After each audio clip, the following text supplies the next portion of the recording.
Hello viewers, எல்லாருக்கும் வணக்கம். நாம் அந்த வீடியோவில் 24th January 2025 மார்க்கெட் அப்டேட்டை பார்க்கலாம். அப்புறம் ஸ்டாக்கில் எதெல்லாம் டாப் கெய்னர்ஸ், எதெல்லாம் டாப் லூசர்ஸ், எஃப்ஐஸ் டேஸ் இவங்கெல்லாம் வந்து எவ்வளோ க்ரோர்ஸ்க்கு ஸ்டாக்ஸை பை அண்ட் செல் பண்ணியிருக்கிறாங்க, கோல்டு எதுக்காக ரேலி ஆச்சுது, இந்த எல்லா டீட்டெயில்ஸும் நம்ம இந்த வீடியோவில் பார்க்கலாம்.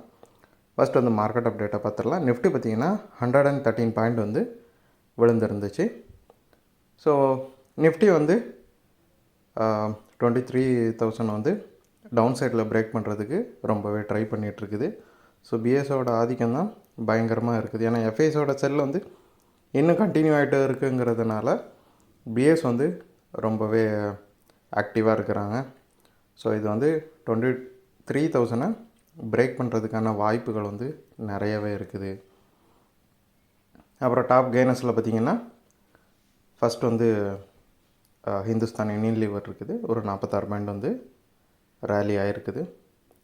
அவங்க வந்து பார்த்திங்கன்னா ப்ரீமியம் பியூட்டி பிராண்டான மினிமலிஸ்ட்டை வந்து அக்வயர் பண்ணியிருக்கிறாங்க. ஸோ அதோட ஒரு இம்பேக்டில் நல்லாவே ரேலி ஆச்சுது. அப்புறம் பிரிட்டானியா பார்த்திங்கன்னா ஒரு 88 பாயிண்ட் வந்து ரேலி ஆகி டாப் கெய்னர்ஸில் செகண்ட் இருக்குது. ஸோ பிரிட்டானியா வந்து புரோக்கர்ஸோட ரெக்கமெண்டேஷன், அதாவது அவங்க நிறைய பேர் பைக்கால் கொடுத்ததுனால பிரிட்டானியா நல்லா ரேலி ஆகிட்டுருக்குது. அப்புறம் ஐச்சர் மோட்டார்ஸ் பார்த்திங்கன்னா 90 பாயிண்ட்ஸ் வந்து ரேலி ஆகி டாப் கெய்னர்ஸில் தேர்ட் இருக்குது. ஐச்சர் மோட்டார்ஸில் பார்த்தோம் அப்படின்னா டெக்னிக்கலாக பார்க்குறப்போ அதில் புல்லிஷ் பிரேக் அவுட் வந்து தெரியுது. ஸோ அதுதான் ஒரு ரீசனாக இருக்குது. அப்புறம் டாப் லூசர்ஸில் பார்த்திங்கன்னா ஃபஸ்ட்டு டாக்டர் ரெட்டி இருக்குது. 65 பாயிண்ட் வந்து விழுந்திருக்குது. அதோட Q3 ரிசல்ட்டோட இம்பேக்ட் தான் இதுக்கு காரணம். ட்ரெண்ட் பார்த்திங்கன்னா 243 பாயிண்ட் வந்து விழுந்திருக்குது. ப்ரோக்கரேஜஸ் நிறைய பேர் வந்து ட்ரெண்ட்டை வந்து டவுன்கிரேட் பண்ணியிருக்கிறாங்க. இது ஆல்ரெடி வந்து ஓவர் பாட் சிச்சுவேஷனில் இருக்குது. அது மட்டும் இல்லாமல் ஓவர் வேல்யூடாகவும் நிறைய பேர் இதை பார்க்குறாங்க. நல்லா ரேலி அன்றைக்கி முடித்ததுனால இது ஒரு மல்டி பேக்கராக இருந்துச்சு. ஸோ இப்போ வந்து அது வந்து கொஞ்சமாக கரெக்ட் ஆகிட்டு இருக்குது. மஹேந்திரா பார்த்திங்கன்னா ஒரு 85 பாயிண்ட் வந்து விழுந்திருக்குது.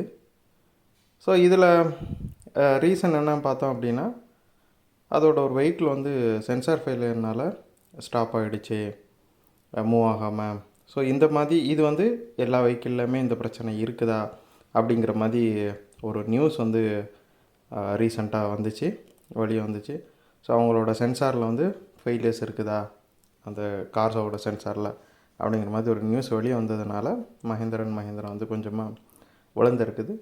ஸோ இதை இனிமே வந்து கம்பெனி வந்து இதுக்கு விளக்கம் அளிப்பாங்க.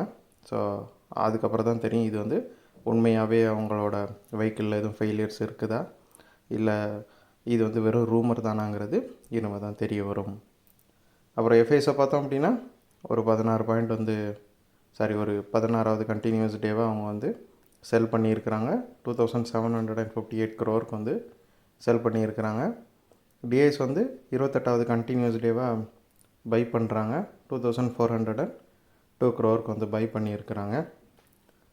கோல்டு பார்த்தோம் அப்படின்னா ஒரு 13 பாயிண்ட் வந்து ரேலி ஆகி 2778 இருக்குது ஒரு அவுன்ஸ் கோல்டோட ரேட் இன்டர்நேஷ்னல் மார்க்கெட்டில்.